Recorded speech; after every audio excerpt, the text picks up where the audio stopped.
this is WhyBeAre with BeamNG.drive, and today we're going to be taking a look at a map called the B.I.H.S. Crash Test Hall. So what does B.I.H.S. stand for? It stands for the BeamNG Institute for Highway Safety. Now this map only has one possible location to start at, so let's go ahead and get going.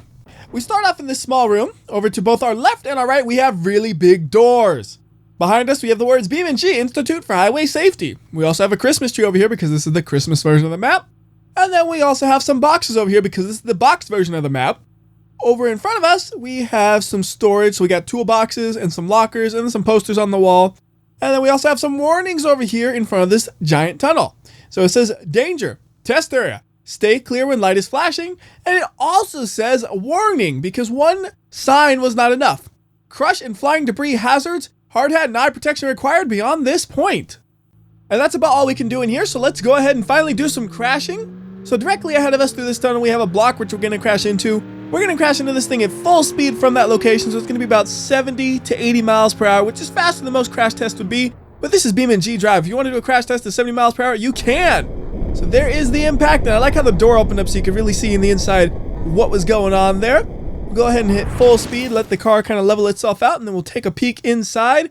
And you can see the footwell down there is all mangled up, so your feet would be kind of pushed in, and the steering will be a little bit in your chest, and it'd be a bad place to be because this is an older pickup truck. It's not nearly as safe as a newer pickup truck would be, at least if there was a newer pickup truck in this game. Now the car is totally immobilized, so we can't do much from that. But one thing that might be interesting is, all right, you see there's a camera right here. Let's do the next crash test from the location of the camera like we were actually the camera. So I'll reset the truck and we'll just drive it forward and hope everything works according to plan without me having to do anything at all. I'll move this up just a little bit so we can actually see what's going on without the camera being in the way. Like, I know the truck should be coming, right? All right, it's bouncing off the walls. Is it going to even make it to the target? Let's see. Nope. What a failure of an idea, huh? I thought maybe it would work, but now the truck's going to crash all the way back there after it bounced off the walls. Oh, well. Anyways, let's just take a quick look around this area. So over here we got a BeamNG.drive poster with a car that's about to flip over, it looks like. We got these lights, which are really big and really bright. And that's necessary when you have high-speed cameras. They don't work too well in the lower light, so having big, bright lights like that is really nice. And we just got a bunch of other things around here. Like, we got places where you could stand up here and watch the crash if you really, really wanted to. I wonder if they have tours like that in the real crash test facilities where you could watch the crash as long as you sign a waiver saying, I don't care if debris smacks me in the eye and I lose an eye and I have to become a pirate because you started wearing an eye patch and nobody takes you seriously anymore and that's the only job occupation left for you. Anyways, as I was complaining about that, I kind of looked around the rest of the place. So let's go back to the pickup truck and reset it. And we're going to try the same thing one more time. So this time we're going to drive the pickup truck into the target, and then right before it makes impact, we're going to freeze physics and line up the camera so it'd be like if we were actually the camera. So this is basically try number 2, keeping the truck as straight as I can, not bouncing off the walls like an idiot. So we're going to do 16 times slow-mo and freeze. Now there's actually a few different camera angles we could use. We're going to use this one over here. So we're basically the camera right now. And then for cinematic effects, remove the HUD and 100% slow-mo. Watch the crash in max slow-mo. That's actually a pretty good camera angle for this. All right, so you can see the way the bed of the truck is lifting from the cab. That looked pretty interesting right there. Now the whole vehicle is in the air actually. No wheels are touching the ground. Front wheels are now making contact with the ground once again. We'll speed it up a little bit because the crash is pretty much over and it's just gonna flail over to the side like you're seeing it do right there. Wheels are once again back on the ground and the truck is done. Kind of interesting that this one really stuck to the wall. The other one bounced off a little bit, didn't it? Maybe not that much. So can this thing drive at all? Nope, it is dead, and I can't tell that because the UI is hidden, so we'll unhide the UI. And then maybe we'll try the same thing from these cameras over here, but we'll switch out the vehicle, so we'll reset this. And how about we go with a B.I.H.S Miramar? So this is a pretty old car, so it shouldn't do that well in this kind of crash. And we got the street tune version, so it'll be going hopefully a similar speed to the D series. I'm really not sure if it will be able to get up to that same speed, but with the street tune one, it's the one that has the best chance without being the race one, which has a roll cage, which isn't even a fair comparison. So actually, yeah, it's about the same speed. Get that slow-mo going. Freeze physics right before impact. Now, this is a very small overlap crash. These are actually some of the most dangerous crashes, if I remember correctly. So we're going to pretend we're this camera. We're going to hide the HUD and then put 100 times slow-mo on, unfreeze physics with just a small overlap right there. And we're a little too far away. I'm not liking this. We'll zoom in. So like we're that camera, we have a nice zoom lens on. That's what we're going to be doing here. And oh my goodness, yeah, that's why those small overlaps are deadly. Well, that and old cars.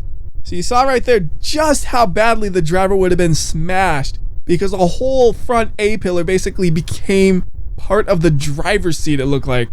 Okay, maybe not part of the driver's seat, but you see just how crushed everything got. That is deadly, deadly, deadly. And actually, I was saying driver's side because I'm used to American cars. This one has right-hand drive, so that'd be the passenger. But you can see the difference between where the driver is and where the passenger would be. And this is the place where new cars really have improved over old ones in real life. So let's reset this car and change it out with a much newer car. We're going to go with an ETK 800 series, which originally came out in 2013 and is still in production today. Well, I was going to say it's still in production today, but it's now 2018. I got to get used to that. So I would assume it could still be in production because the game hasn't had an update in 2018 yet. Either way, it should be new enough where it'll be much more durable in that kind of collision. Now this thing should also be more than fast enough to get up to 72 miles per hour. In fact, I'm probably gonna have to hold back a little bit to make sure I go about 70 miles per hour on the impact. So 70, 72 is the range I'm heading for. We're going 70 run, that is perfectly in the range. And here is the impact. Now watch the steering wheel and the A-pillar. You can see the A-pillar is deforming some, the steering wheel is moving a bit, but not nearly as much as it was in the Miramar. In the Miramar, the whole front end kind of twerked to the side and the whole compartment was crushed. Right here though, that driver would not be crushed. I'm not saying he's going to be unharmed, but his body won't be crushed after the collision. Now, as I said, this is a pretty recent change where cars are able to hold up in such an impact. So I'm curious to see what a 1996 B.I.H.S would look like, because I think it's old enough where it shouldn't be as safe as the ETK 800 in this crash, but it's still a lot newer than the Miramar and it should hold up a lot better than the Miramar did. Also, it's left-hand drive, so we'll have a very easy comparison point. So we're going to go ahead and teleport it over here, line it up, and then get moving. And I'm pretty sure this thing could get up to 72 miles per hour because we got the sportiest version there is without any sort of modifications. So we're up to 50 and then 60. Yeah, it's going to be fine for speed. Now I'm going to focus on the angle. Got to make sure it crashes just the same as I did with the other vehicle. That looks pretty much the same. And again, watch the A-pillar and the steering wheel on this impact. All right, A-pillar here. It is crushing a lot more. Steering wheel is really moving in there. That is a lot less safe looking. Look at the position of the steering wheel compared to where it originally was. That steering wheel has been pushed in quite a significant amount, which just means the whole cabin has condensed quite a bit. Now, comparing that to the ETK 800, it looks a lot more safe by comparison. The A-pillar isn't as crushed up, and the steering wheel is still a decent distance from the driver. You see, it's just overhanging the seat a little bit. And then on this one, it is deep in the seat, and the whole dash is even a little bit into the seat. So big difference between the two, and that's only a few years difference between the cars. Is pretty cool to look at. Now just for fun, let's get the oldest car we can and crash it in the exact same way. We're going to do Burnside Special, and we probably need the V8 Supermatic to be able to get up to speed, and if we can't get up to speed, oh well. Although I probably should move the other car out of the way. The 800 series, it actually moved out of the way all on its own, but the Pessima was not doing that. Oh, I still have physics frozen. Unfreeze physics. When did I even freeze physics? Did I like tap it when I was changing vehicles? That's weird. Anyways. Get the Pessima out the way. How about we grab by the wheel and just yank, yank, yank, yank, and don't crash, don't crash. Perfect. Back to the Burnside, and away we go with it. A little bit of maneuvering required to get it in line with the tunnel, and we are off. Can it go fast enough? I don't think it's going to go fast enough. It's going to be close. I'm going to be flooring it the whole way, and it might just reach 70.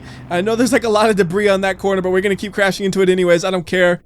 All right, so it's not quite as fast, but it should still give you an idea of the safety of the vehicle. So hitting it, same spot about, and then watch that steering wheel go. And the whole bench is actually bending backwards. The steering wheel is basically where the bench was. Way less safe. That is just, it's ridiculous how much less safe this one is compared to the other ones. And I was taking the bumpers with it because why not? So here's a look at that. The A-pillar's shape compared to over here. That is a huge difference. Car safety has come a long way in real life, and even in BeamNG.drive, you can see the difference from an old car and a new car, which I think is pretty nifty. So let's move this car out of the way for one final crash. This time we're going to use a car with a roll cage so you can see just how much stronger a car with a roll cage would be in this kind of collision. So we'll go with an Ibishu Sunburst, and we want the, well, I guess it really doesn't matter as long as it has a roll cage. So let's go with the Track dual clutch transmission and hope it doesn't spawn inside of any of the other cars that are already spawned up. All right, it spawned right in between them all. That is perfect. So we'll bring this thing all the way back to here and get ready to crash it up. It's actually lined up pretty well here. And we're going to try to go about 70 miles per hour just as we did the last few times. So we're holding the speed pretty well. Our alignment looks pretty good. So all we got to do is start the slow-mo. Oh, starting to swerve a little bit, but the alignment's still solid.